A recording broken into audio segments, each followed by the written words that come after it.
1934. A night fog enshrouds London's Croydon airfield. On the ground, a large crowd is gathered, its eyes anxiously searching the western sky for a lone plane.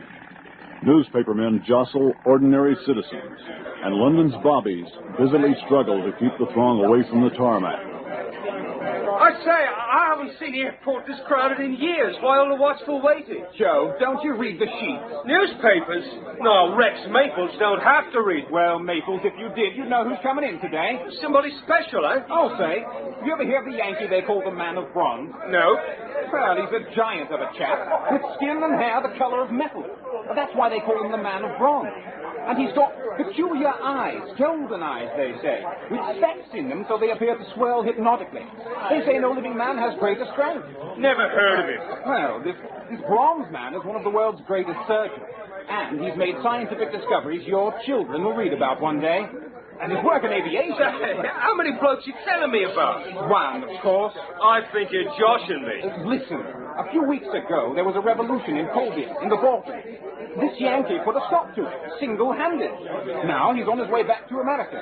His plane's expected any minute. Understand he designed it himself. What's this Bronze Man's business? Well, evidently he travels around the world aiding those who need his help. A soldier of fortune, eh? Charges plenty, I'll wager. On the contrary, he doesn't accept fees. Deuced wealthy, I hear. I say, if I was in a jam and went to the Bronze bloke, would he help me? They say if he thinks you're deserving enough, he'll do just that. What's his name? Clark Savage, Jr. is his real name, but everyone knows him as Doc Savage.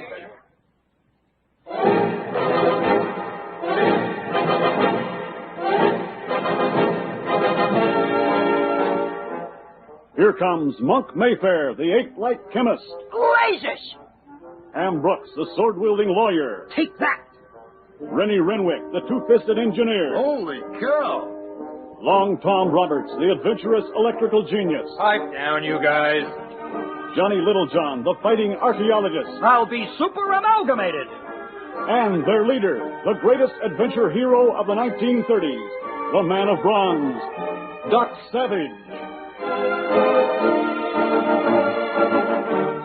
The Variety Arts Radio Theater, by special arrangement with Condé Nast Publications, presents The Adventures of Doc Savage, a new series of radio adventures based on the novels by Lester Dent.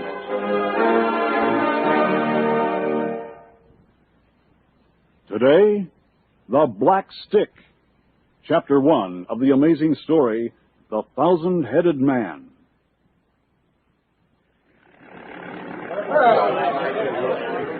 The plane! There it is! Doc Savage! Well, Maples, here she comes. There he is! There you are, Maples. That's Doc Savage.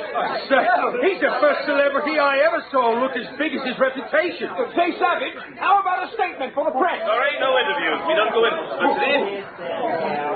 Say, who are those five odd-looking blokes? Now, they must be Doc Savage's 5 assistants. Oh, he don't work alone then. No, but each of those men is a famous scientist in his own right. The short one in front is Monk Mayfair, the famous chemist. Chemist? He looks like a bleeding ape. Don't let that fool you. Behind him is Ham Brooks, the tall, well-dressed chap. A lawyer, he is. Then the big bloke with the huge fist and sad expression is Rennie Renwick, an engineer. The tall, thin one with the longish hair and monocle on his lapel must be Professor William Harper Littlejohn, the archaeologist. Johnny, they call him. That would make the last chap Long Tom Roberts. They say he's an electrical wizard. As to say, where are you going, Maples? I've got to get this to Doc Savage. What is that in your hand? Looks like a licorice stick. Never mind. I must get it to Savage. Well, you'll never get through this crowd. Hey, give me some drawing rooms. Doc Savage! Hey, Doc, somebody's calling you. Savage! Taxis! Savage! Hey, good catch, Doc. Who threw that? I didn't see, Monk. Wait. Listen. Savage! That stick is important! Hold on to it! I'll explain later at your hotel! I don't see who's yelling. This crowd's too thick. Probably why he didn't try to give it to me personally. Don't recognize this object. Looks like a short length of rolled rubber. But it isn't rubber. It's a material I don't recognize. He said it was important. Yes, Ham, he did. Well, let's take him at his word and see if he shows up at our hotel. All right, let us through, please.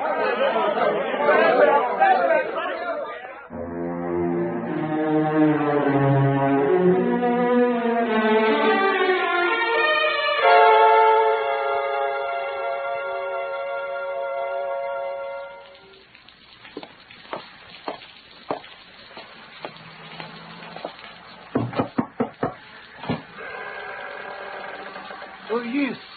I'm Maples. I want to see that heathen Malay, Sengat. Oh, really, sorry. No catchy such man in this place. You tell Sengat I'm here, or you all same catchy hell. You all same come alongside big mistake. No sin get. Oh, no? Oh. Well, we'll just drag you out of the way here.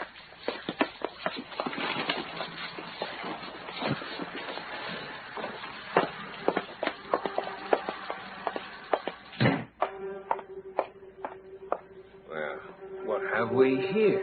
A regular Oriental museum. It smells like an incense factory. It's got to be a serviceable weapon among these dragons and other heathen paraphernalia.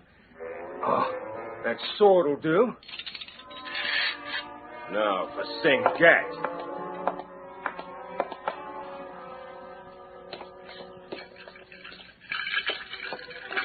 Stand still, Sengat. I see you're still wearing golden protectors over those mandarin fingernails of yours. They make you look like a blasted spider. Now put your hands up, or this sword will do more than just nudge your stomach. I'm at the tank. Speak English, damn you! Welcome, Rex Maples. Welcome.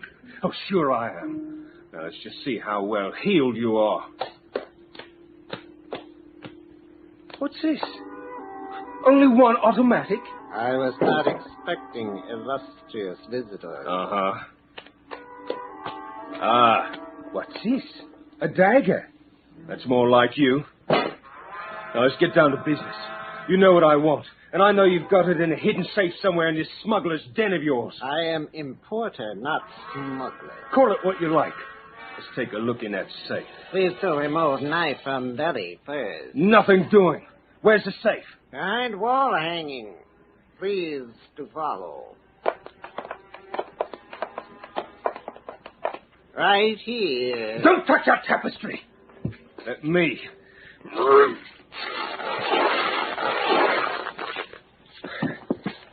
Okay, open it. And if that black key isn't inside, I'll probably kill you.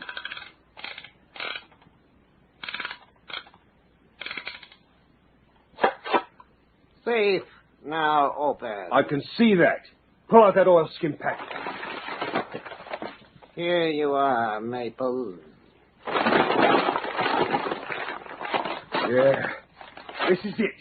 Just like the other one. Just a black stick to anyone who don't know what it is. Yes, one of the 3 keys to the secret of the man with the 1,000 heads. Indigo told you about that, huh? Indigo told me everything. Indigo is quite faithful. Indigo is all devil. He tortured me after he heard me talk in my sleep. I'll wager Indigo learned all you knew. Oh, yes. Indigo got it all. Everything about Calvin Copeland and his wife and the others, and what happened to them in Indochina. I had to tell it. A pitiful story. Damn you! You don't care what happened to Copeland. You just want to get to the 1,000-headed man. You misjudge me. Hey, step away from that taboret and get your hands back in the air. That's better. Now, what were you up to, you heathen man? Indigo, get him! You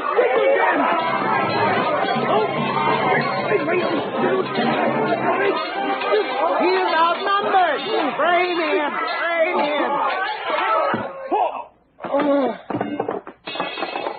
Search him, Indigo. He should have the other black stick. That will give us 2. We can get the 3rd from the Copeland girl later. Not here. No black stick. Then we'll make him talk. Awaken him. Throw some of that wine in his face. Him wake up. Blast you, Sengat.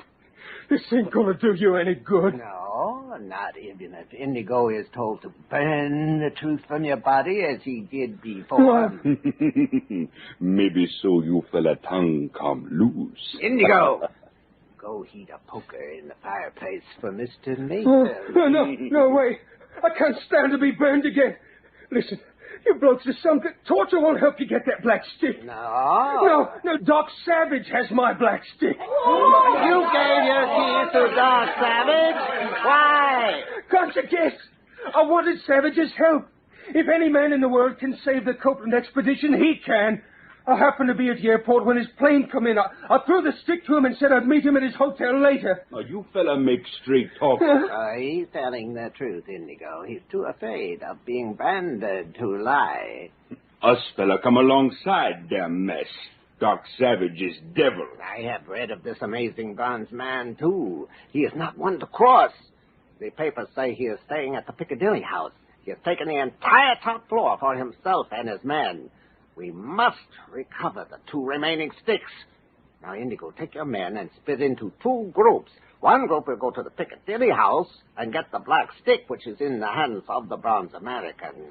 The other group will find Lucille Copeland and force her to hand over the 3rd stick. Where we find Missy Copeland? Maples knows where she is, I'm sure. He'll be glad to tell us, even if he has to be coaxed to do so. Won't you, Maples? Hey,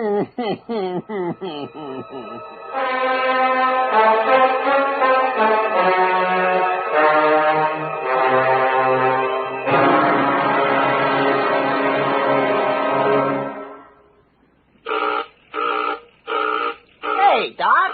What's that buzzing? That's Long Tom's metal detection device. He installed it at the head of the stairs leading to this floor to warn us of approaching visitors. Here, let me shut it off. From the intensity of that buzz, I'd say our visitor or visitors are carrying some sizable equipment. Like a newspaper snoop with a camera. Or men with guns. Hey, maybe it's that guy who threw the stick at you when we were at the airport. Perhaps.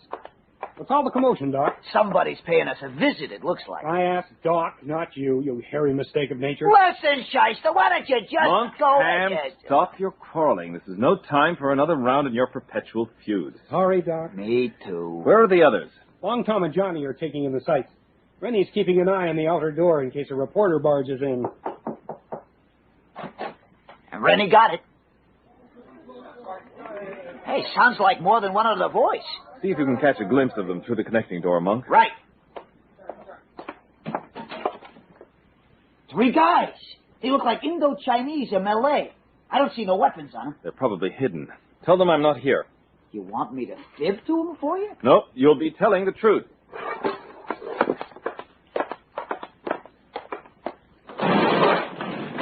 I'll be out on the window ledge. Extraordinary. Doc said he'd be out on the ledge, but there's no ledge to speak of on this floor. Doc's a regular human fly. If there's any cracks between the bricks, he'll be holding on to them. I've known Doc for years, but his strength still manages to amaze me.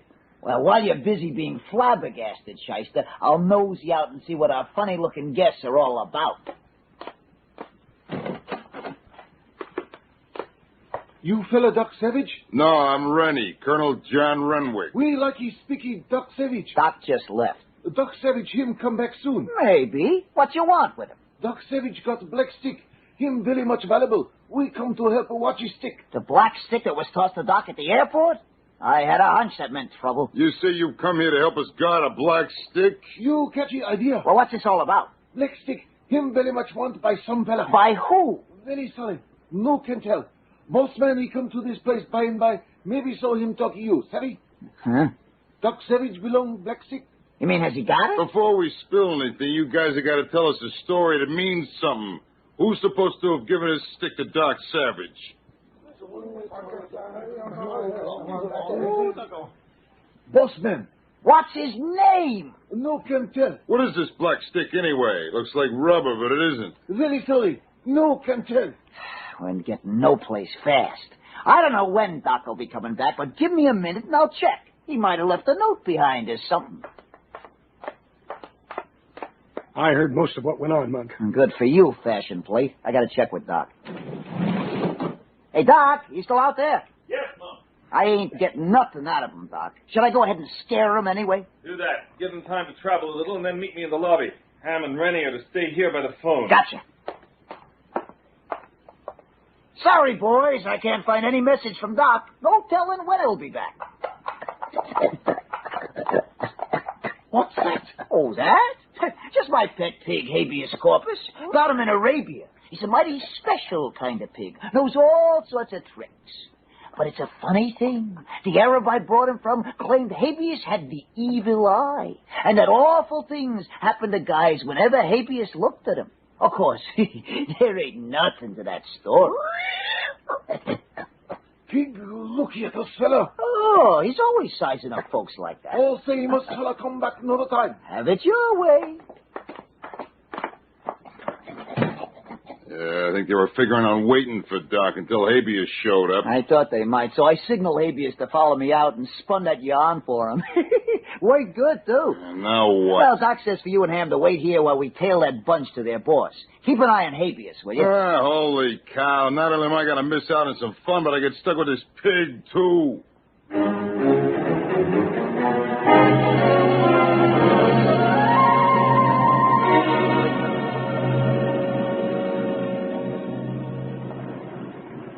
Good thing we snagged this cab when we did, Doc. Them Malays or whatever they were had a car stashed around the corner of the hotel. Yes. Now, I saw the cab coming, so I climbed down the front of the hotel and hailed it. Well, we're right behind them. Where are we, anyway? This is the Shoreditch section of London. It's an old, run-down area, now inhabited by Asiatics for the most part. Chinese, Malays, and the like. Rather like a cosmopolitan limehouse, London's equivalent of Chinatown. Yeah. Now that the rain's let up, I can see sidewalk vendors hawking food and stuff. What a smell. Must come from all that food being outside. Wait a minute. The other car seems to be slowing down. Yeah. They're stopping in front of that quiet-looking place up ahead. Driver, turn the next corner. We're getting out.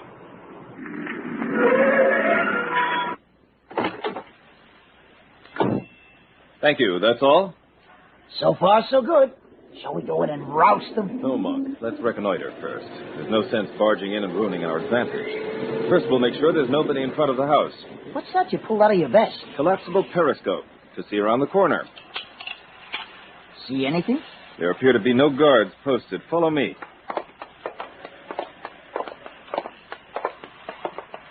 There's an open window. Yes. Get down. I'll check out the room with the periscope. Room appears to be empty. Come on, through the window.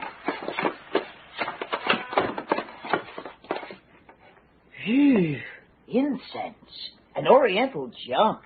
There are voices coming from the other side of that door. Let's get closer. Back so soon? Let me have the black key. Ready, Sully? Papa Sal, why did you not get it? Us fella coming outside Evil Eye. I don't understand. Did you see Savage? Savage fella, not there. Black sticker not there. Fella with pig told us so. Pig all same have Evil Eye. Us fella leave. I told them Habeas had the evil eye. That sent him running. Good. Listen to the one whose English is more cultured. He's evidently the leader. You lie nothing. You were tricked. Savage's men must have thought they could get rid of us by frightening you away. They were mistaken. We may need all three of those black keys when we reach the south on the headed man. But we will get them. Indigo and the others are no doubt having more success in their quest for the third key. In the meantime, you look, perhaps a little wine will cheer you up. You! Go get the bottle of wine we opened yesterday in the next room. Doc, he's coming in here. Yes. There's the wine on that tabouret. Get into the closet, Monk. I'm going to try something.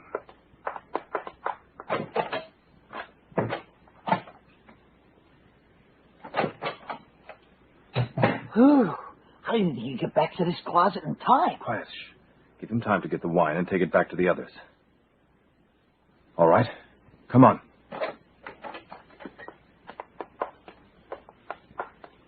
Sounds like they're getting ready for a toast. Who are securing the three black keys? What? I don't get it. Shh. Wait a moment.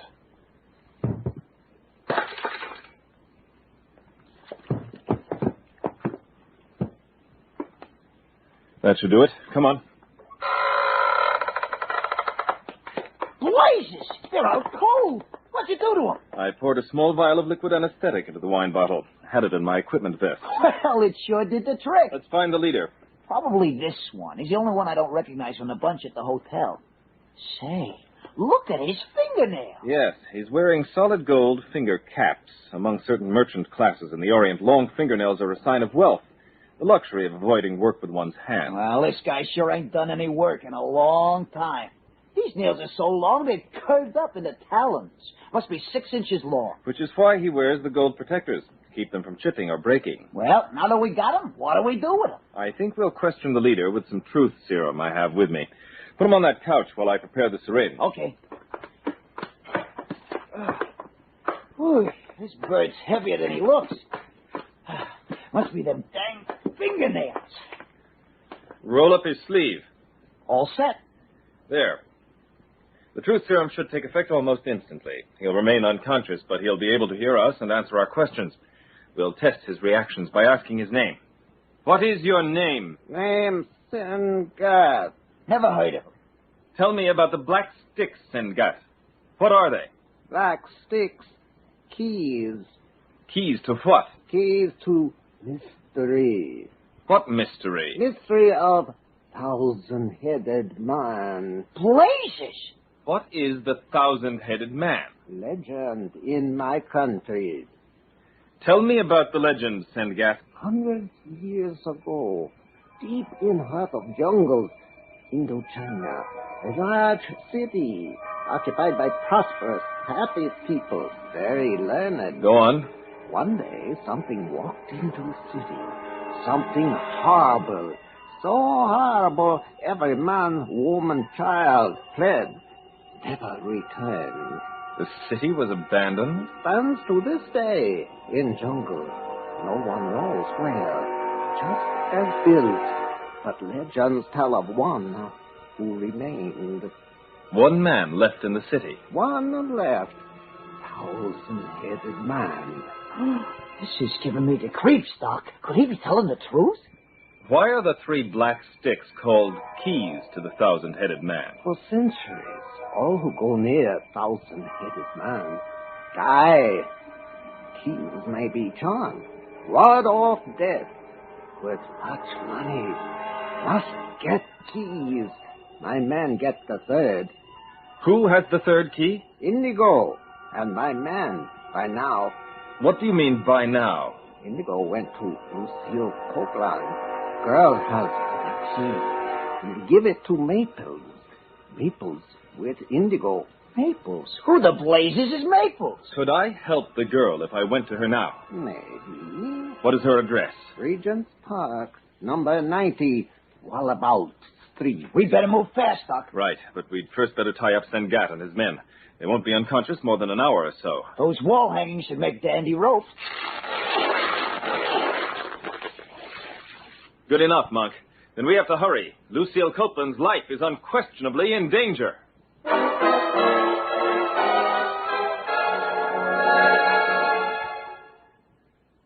Will Doc and Monk arrive in time to save Lucille Copeland and the black stick in her possession? And what are the mysterious sticks that Sengat calls keys? Don't miss 3 Black Sticks, Chapter 2 of The Thousand-Headed Man, next time on The Adventures of Doc Savage.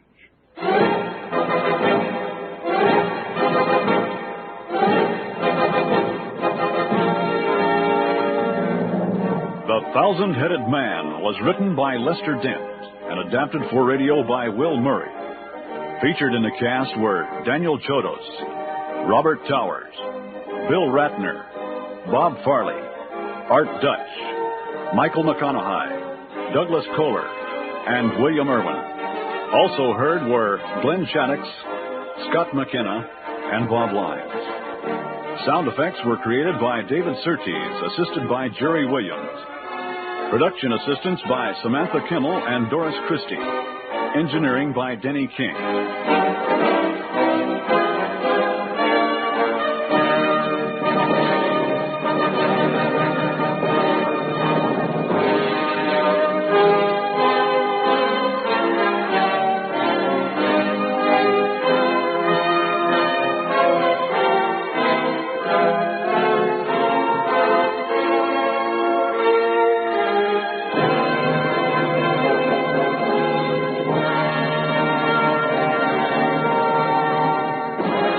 The Adventures of Doc Savage is produced and directed by Roger Rittner and is a presentation of the Variety Arts Radio Theater.